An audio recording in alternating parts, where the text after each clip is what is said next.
Bonjour à tous, nous allons retrouver notre nouvel invité de marque pour découvrir un nouveau bien de VVNA. Je propose qu'on fasse ça ensemble. Allez, c'est parti.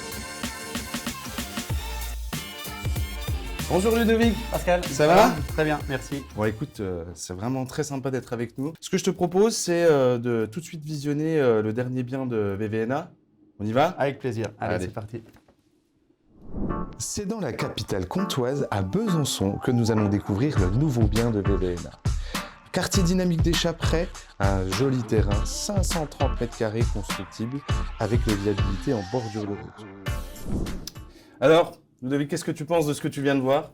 Un beau terrain en tout cas à bâtir là, sur le secteur des Chaprais. C'est la rue en sens unique qui est perpendiculaire à la rue de Belfort. Et c'est vrai qu'en redescendant, tu as tout de suite boulangerie, une banque, fleuriste, des commerces de proximité qui sont là.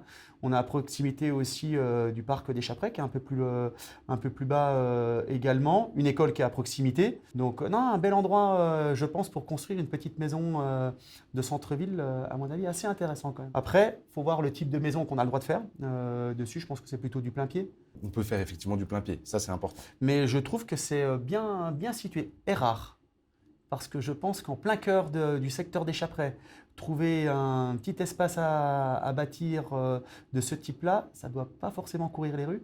Et à mon avis, il peut y avoir du monde dessus pour ce bien-là. Alors j'ai une question à te poser. Est-ce que tu es plutôt ancien ou plutôt neuf? Je dirais plutôt du neuf. Même si l'ancien, bien rénové, a son cachet. Mais le neuf, il y a le côté vraiment pratique. On le fait vraiment à notre image du début jusqu'à la fin. D'accord. Plutôt du neuf. Quels sont les intérêts de faire construire aujourd'hui une maison neuve en 2024? Eh bien, c'est d'être déjà propriétaire dans ton propre espace, ou même s'il faut gérer ton voisinage, il n'y a peut-être pas forcément de la même manière que sur de l'appartement où on est plusieurs en copropriété. Et ça peut être des fois aussi un petit peu complexe dans la gestion du quotidien. Et après, construire une maison te permet d'avoir un environnement aussi extérieur, alors suivant bien sûr la superficie, qui te permet de faire des aménagements piscine ou autre, terrain de jeu pour les enfants. Alors, je te propose une petite projection. Allez. Donc, on a pu faire ça. Voilà, tu vois, sur le terrain que tu as vu, une petite projection de maison. Pas inintéressant de le voir, donc comme ça peut être. J'ai l'impression que la taille du garage est quasiment aussi importante que la taille du reste de la C'est un dessin, de la maison. Mais des fois aussi, les projections peuvent t'induire un peu en erreur, parfois. Mais oui, sur une maison de plein pied qui te donne tout de suite une ouverture avec des baies vitrées sur ton espace extérieur jardin. Aujourd'hui, je trouve ça hyper intéressant pour les familles. On est allé voir un spécialiste qui va nous donner tous les intérêts de faire construire une maison individuelle neuve aujourd'hui en 2024. Donc on regarde. Allez, c'est parti. Pierre, c'est à toi. L'intérêt de construire en 2024, donc déjà il y a un respect au niveau écologie. Deuxièmement, il y a des économies d'énergie importantes qui font qu'on diminue le budget. Troisièmement, les établissements bancaires jouent le jeu.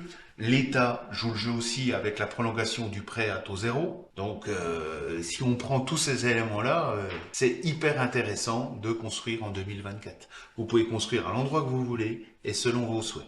Et clairement, par rapport à de l'ancien, c'est plus intéressant. Je partage parce qu'aujourd'hui, c'est un petit peu ce que j'évoquais tout à l'heure, où on peut choisir son type de maison.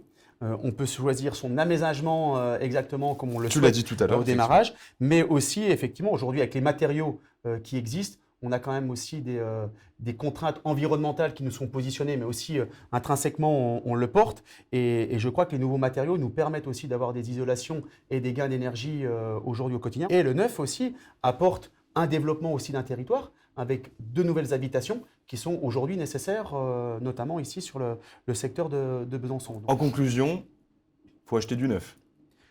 Après, tout dépend les moyens, tout dépend les moyens aussi que les uns et les autres peuvent avoir. Et c'est vrai que ce terrain-là est plutôt très intéressant sur un secteur de vie au Chaprais qui a toutes les commodités à proximité. Donc, à mon avis, un beau bien qui ne devrait pas rester très longtemps en votre possession, il me semble. Eh bien, merci Ludovic merci, d'avoir participé. Merci de l'invitation. C'était un exercice pas simple parce que On n'est pas tous agents immobiliers, on n'est pas tous promoteurs, on n'est pas tous en tout cas constructeurs. Et ce n'est pas toujours évident non plus de se projeter dans une construction. On a des idées, mais c'est pour ça aussi qu'il y a des professionnels et je pense qu'il faut s'y référer. Et c'est ce qui nous permet aussi d'avoir un bien qui peut nous correspondre. Donc en tout cas, un beau terrain à vendre. Eh ben, merci beaucoup. Merci Pascal. Si vous êtes comme Ludovic et que vous souhaitez construire et que ce terrain peut vous intéresser, sachez qu'il est à vendre et vous pouvez le retrouver sur le site internet de vousvendez-nous-achetons.fr. Alors à très bientôt pour la prochaine vidéo.